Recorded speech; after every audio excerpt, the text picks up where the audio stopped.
ব্রাহ্মণবাড়িয়ার জমিনে ওই যে ময়না নামের মেয়েটাকে কে বা কারা জানি হত্যা করেছে, ইমাম মুয়াজ্জিনদের ধরে নিয়ে যায় পুলিশে। দেখেন না,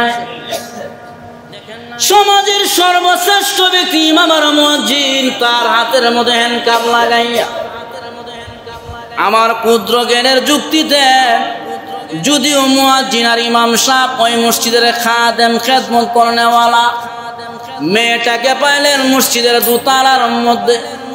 ইমাম মুয়াজ্জিনকে জিজ্ঞাসাবাদ করার প্রশ্ন থাকতে পারে, ইমাম মুয়াজ্জিনকে থানাতে নিয়ে যাইতে পারে, অসুবিধা নাই, কিন্তু গ্রেফতার দেখাইয়া 5 দিনের রিমান্ড মঞ্জুর করেছে সন্দেহভাবে। একজন ব্যক্তিকে সন্দেহের মাধ্যমে রিমান্ড মঞ্জুর করা, এটা দেশের শাসনের মধ্যে, আইনের মধ্যে নাই।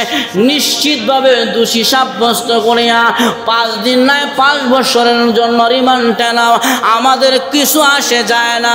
কিন্তু সন্দেহ করিয়া অন্য কাউকে রিমান্ড মঞ্জুর না করিয়া ইমাম মুয়াজ্জিনকে নিয়া গ্রেফতার দেখাইয়া 5 দিনের রিমান্ড মঞ্জুর করাইয়া উলামায়ে কেরামের সম্মানের উপর আঘাত করা হয়েছে। জোরে কোন ঠিক কিনা? কারণ আলেম উলামারা যদি দোষী সাব্যস্ত হয়, আমরাও তার বিচার চাই, কিন্তু সন্দেহভাবে যে রিমান্ড মঞ্জুর করা হলো, যদি তার খুনি অন্য কেউ হয়, তাহলে আলেম উলামার ইজ্জত যে নষ্ট করলো, এটার দায়ভার কে বহন করবে? এটা হলো ওই ঘটনা দোষা। মারেফে মুসনবির ভিতরে জালালউদ্দিন রুমি লিখছে, একবার আইন হয়েছে দেশের মধ্যে, শিয়ালের কান কাটা যাবে, শিয়ালের কান 5 আঙ্গুলের চাইতে বেশি কান যার লম্বা তার কান কেটে দাও, এটা আইন হয়েছে।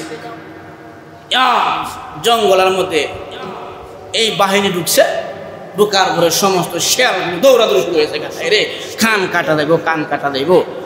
এখন ছোট্ট একটা শিয়ালের বাচ্চা দৌড় মারছে। এখন বাহিনী কয়, তুই দৌড়াস কে? তোর কান তো 5 আঙ্গুলের চাইতে ছোট আছে, তোর কান কাটা হবে না। তখন ছোট শিয়ালটা ডাক দেয়া কয়, সাহেব আগে কান কাটে তারপরে মাপ দেয়, আগে কান কাটা হয় তারপরে মাপ দেওয়া হয়। 5 আঙ্গুলের বড় যে এটা তো এমনি কাটা পড়ে, যাটা 5 আঙ্গুলের চাইতে ছোট তারটা কাটার পরে হায় হায় করে। তাহলে এমন দশা হয়েছে, উলামায়ে কেরামকে সন্দেহভাবে নিয়া এইভাবে হয়রানি করিয়া ইজ্জত সম্মান নষ্ট করিয়া অন্যজনকে যদি দোষী সাব্যস্ত পায়, তাহলে বলবো এটা এমনিতেই করলাম, আলেম উলামার ইজ্জত নষ্ট করেছে।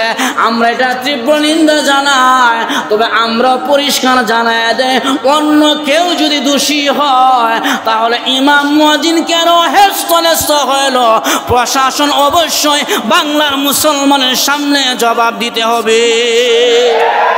কারণ উলামায়ে কেরামকে নরম মনে করা যায়, ইমাম নরম, মুয়াজ্জিন সব নরম, যার কারণে তাদেরকে হেস্তনেস্ত করা হয়।